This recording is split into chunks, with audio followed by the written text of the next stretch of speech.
Բարև ձեզ հարգելի հեռուստադիտողներ, Armount TV հեռուստաընկերությունը, Ռադիո Վանկյումրին, Հորիզոնտ ցանրագրման ստուդիան,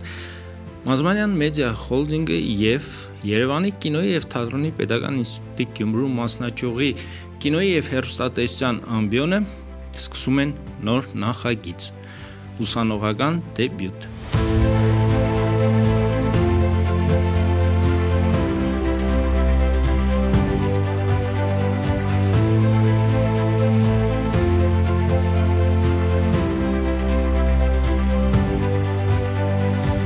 Ուսանողական դեբյուտ հաղորդաշարի շրջանակներում Երևանի կինոյի եւ թատրոնի Պետական ինստիտուտի Գյումրու մասնաճյուղի կինոյի եւ հեռուստատեսության ամբիոնի ուսանողները ձեր ուշադրությանը կներկայացնեն իրենց հեղինակային հաղորդաշարերը, յուրաքանչյուրը իր խորագրով, այնպես որ հետևեք մեր եթերներին, իսկ ես ձեզ մաղթում եմ հաճելի դիտում։ Հաջողություն։